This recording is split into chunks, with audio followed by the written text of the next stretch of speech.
Hey guys, this is Dr. Shea from Aligned Life, and today I'm going to show you 3 quick movements to help your hips get happy and avoid chronic pain from sitting, cycling, and biking. Let's do this.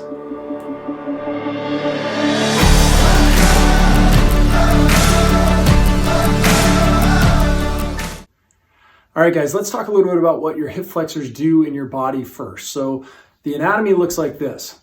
From your spine, crossing the hip joint and ending up at your femurs, so the bones in your legs. So when your hip flexors contract, what they do is 2 different movements. Number 1 is they will flex us forward at the waist, and number 2, they will bring our legs up to our torso.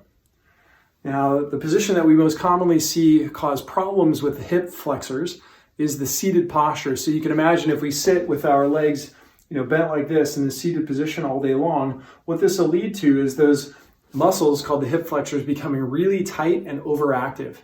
And in that position, what we commonly see is that people will stand with even still a little bit of hip flexion.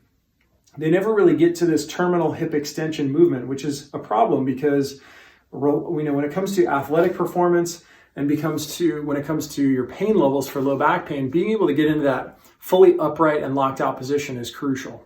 So let's talk about a few things that we can do from a movement perspective to help us eliminate hip flexion problems.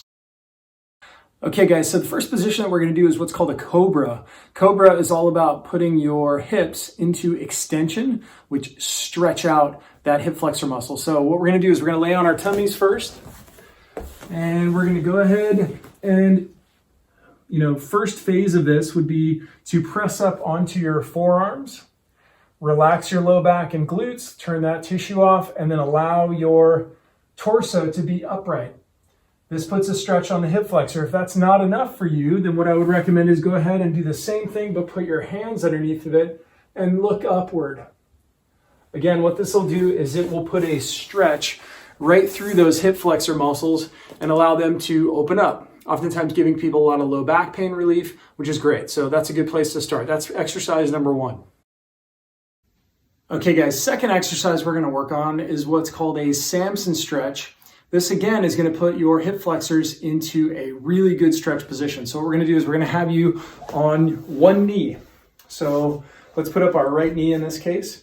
Key for this is I want you guys to take this foot and I want you to step it out nice and far so you're way out in front. What this is going to do is it's going to automatically create a little bit of hip extension. Key for this is we're going to then translate the torso forward. So we're really not going to stay here. We're going to really push everything forward. This automatically, you can see this angle that's created here by my leg. Now all of a sudden I've got my hip flexor, which goes from my spine, crossing the hip joint. I'm really now opening up that tissue. I also like to go upward with my arms up overhead, or you can bring your arm behind your back on the side that your leg is behind, and then your other arm behind here, like you're getting arrested. Not that that's ever happened, but if you were, and then you're going to just go ahead and stretch into this position, right? So again, just putting that big stretch on those tissues. Okay, that's exercise number 2. Okay guys, the third and final stretch that we're going to work on for working on those hip flexors is a sidelying movement. So what I'm going to have you do is I'm going to have you lay on your shoulder. You're going to put your hand around your ankle, bring your leg back so that you're pretty vertical here.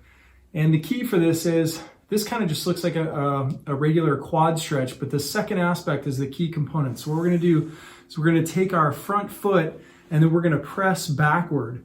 Again, this is what creates that hip extension, and we're going to have our body neutral. So everything's lined up, except what we're doing is we're creating quite a bit of hip extension. I'm putting quite a bit of force through this aspect of my foot here. This is the key. So pressing back in this position. Again, this is a really great way for you guys to be able to put some good solid stretching through that hip flexor. So try on each of these movements. Let me know what you think in the comments below, and make sure you like and subscribe our channel. Thanks so much for listening, and have a great day.